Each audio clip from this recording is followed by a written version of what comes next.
Terima kasih Pak Anta. Luar biasa sekali ya. Kita sudah dipaparkan sedemikian detail, walaupun singkat, tetapi membuat kita lebih mengetahui tentang coaching. Nah, saya di sini tidak akan lama karena nanti kita akan lebih banyak terkait dengan tanya jawab untuk memperdalam itu.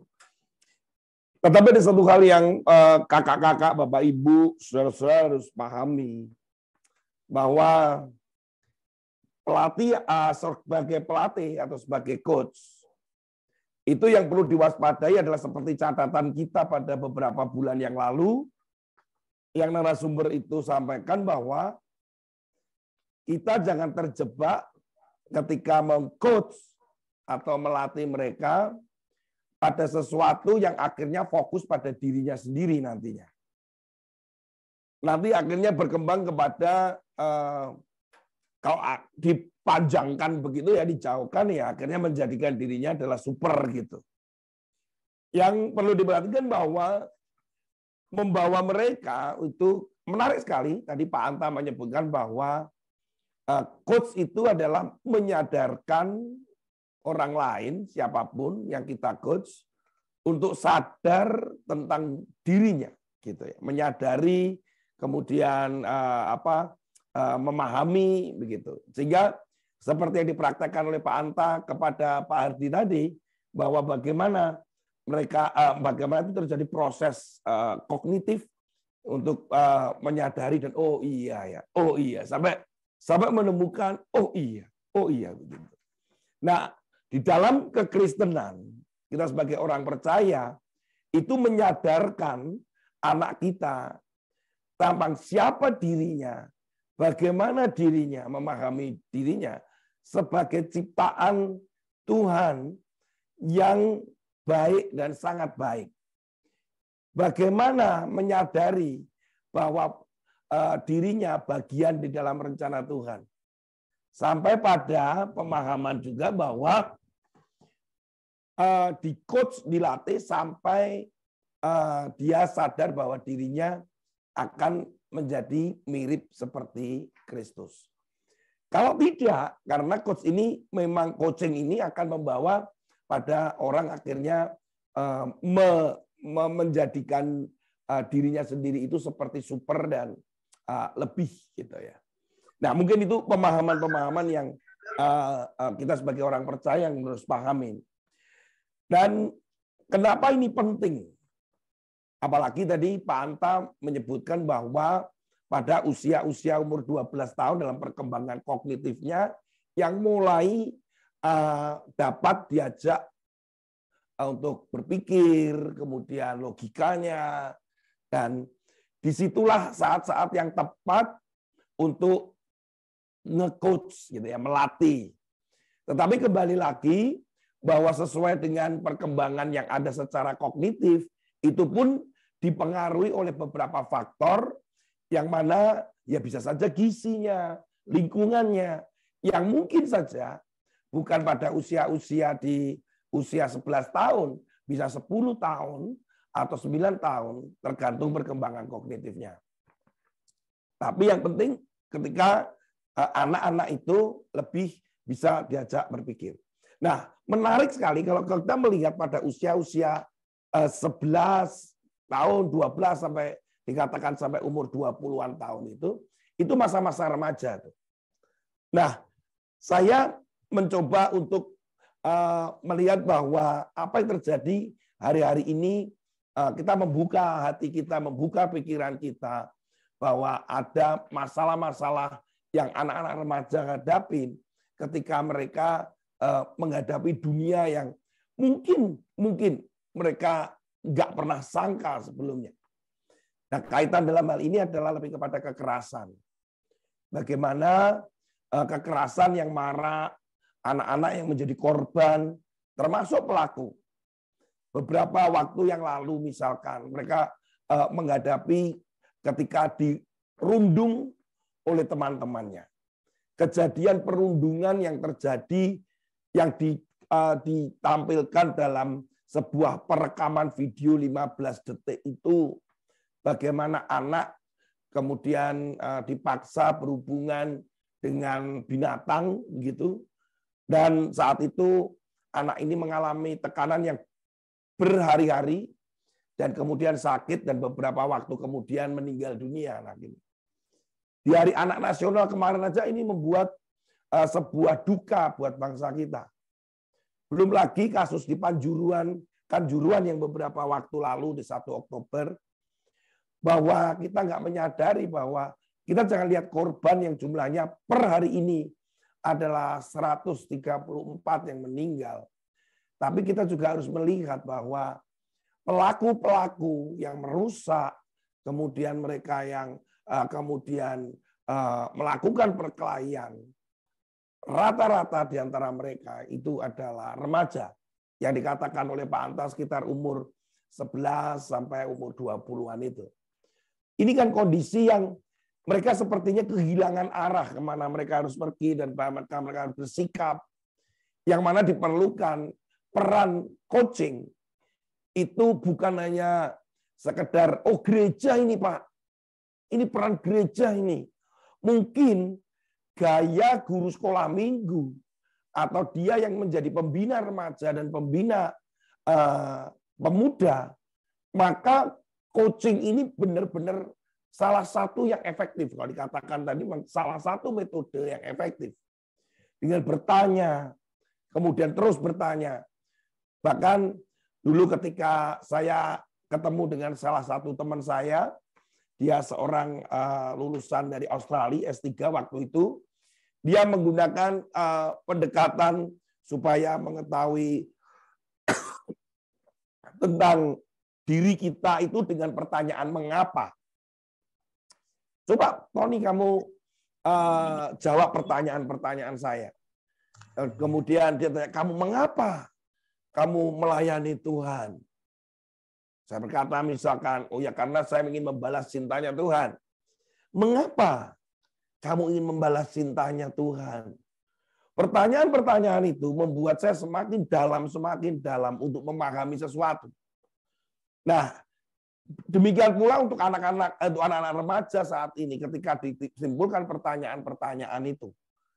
Nah, Bapak Ibu, kakak-kakak sekalian, bahwa mungkin di pembina itu yang ada di remaja, ada di gereja. Dan kembali lagi, peran itu bukan hanya di gereja, juga di sekolah mungkin.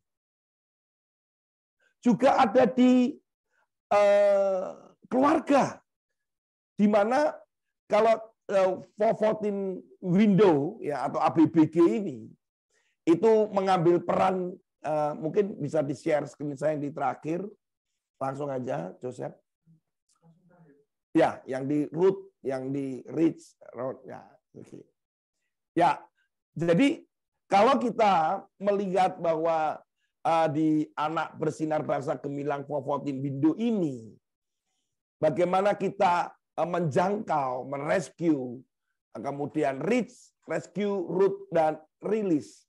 Kira-kira di mana peran coaching itu?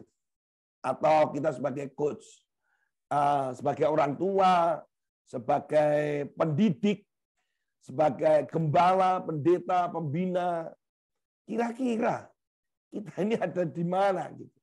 Pada bagian yang mana? Ayo coba mungkin saya tanya deh salah satu dari kakak-kakak, ya. Dengan siapa ini? Coba. Dengan siapa, Jo? Angeli, ya bukan, Kak Angeli atau siapa itu? Kak Angeli, kira-kira peran coach yang diperlukan itu di posisi yang mana ya? Antara reach, rescue, root, dan release. Bisa membantu?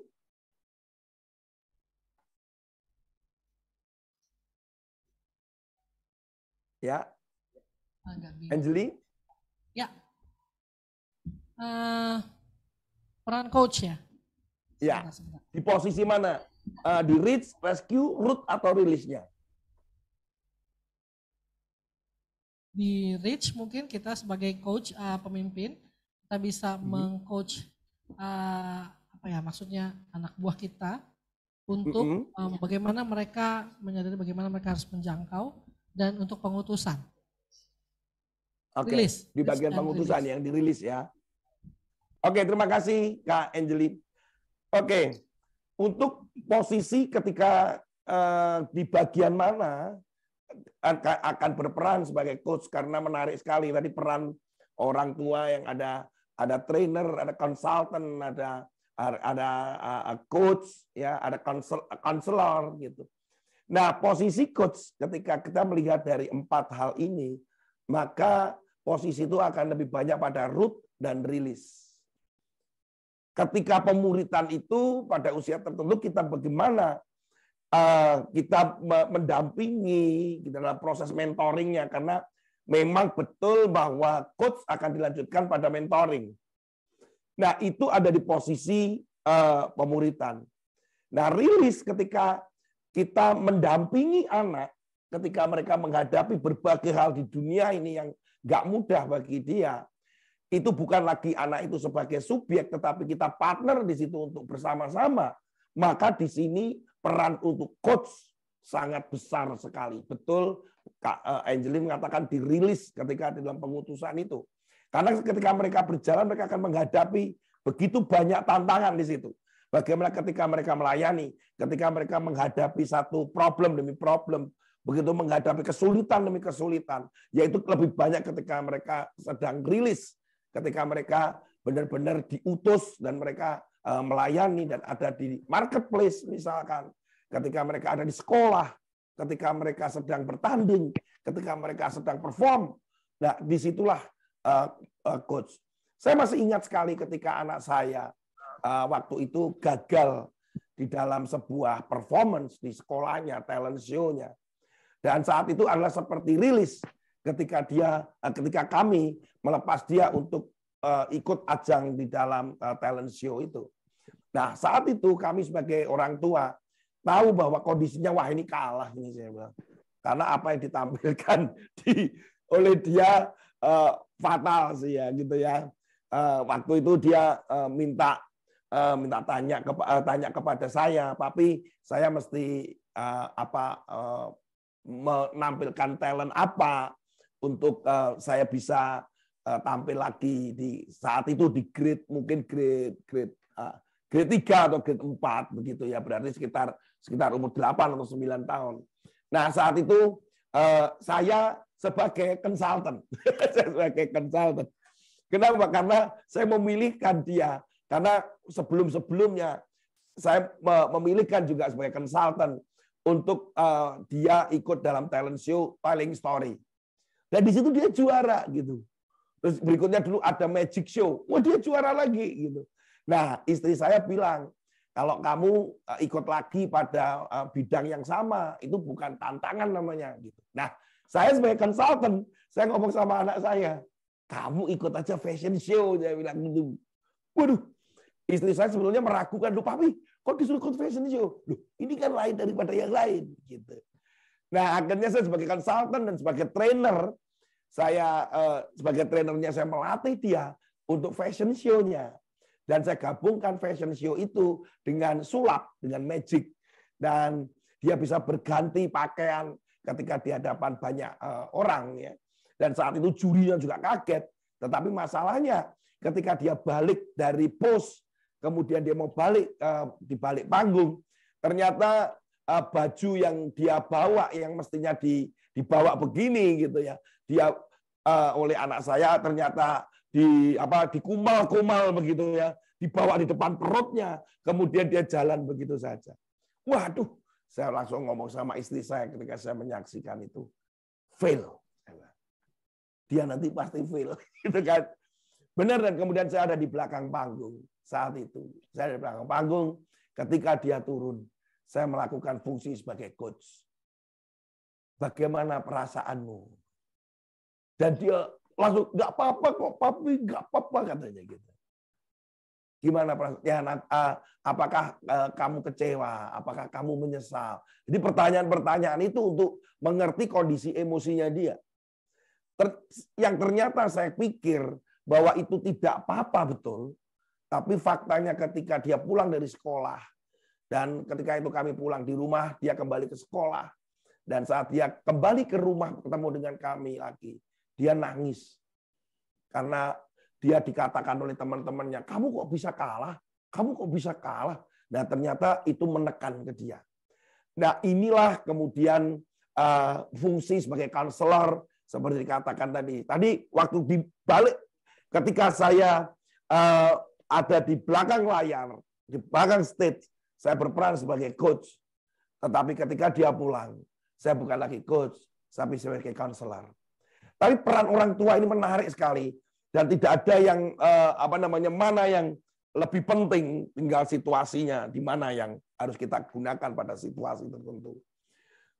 Saudara, kakak-kakak, Bapak Ibu sekalian, ingat terakhir saya kembali mengingatkan bahwa coaching ini adalah ABBG merindukan bahwa Bapak Ibu bisa berperan di dalam hal coaching bagi anak-anak saudara. Generasi ini bukan hanya kepada anak saudara, tetapi juga anak remaja-remaja yang di sekitar kita yang mengalami masa-masa berat hari-hari ini, dan tekanan-tekanan yang mereka alami yang sebelumnya nggak pernah seperti yang kita alami, tapi mereka menghadapi lebih berat. Maka mereka perlu orang-orang yang menjadi pelatih-pelatih kehidupan, life coach. Kita menjadi pelatih-pelatih kehidupan yang membawa mereka menyadari bahwa mereka adalah ciptaan Allah yang sempurna, ciptaan Allah yang baik dan sangat baik, dan bukan karena usaha mereka, tetapi oleh karena Allah bersama dengan mereka, dan Allah menginginkan ada tujuan Allah yang terjadi dalam hidup mereka, dan mereka harus menyadari itu. Nah, itu ketika kita melihat dari perspektif Alkitabiahnya, bahwa mereka harus menyadari hal itu.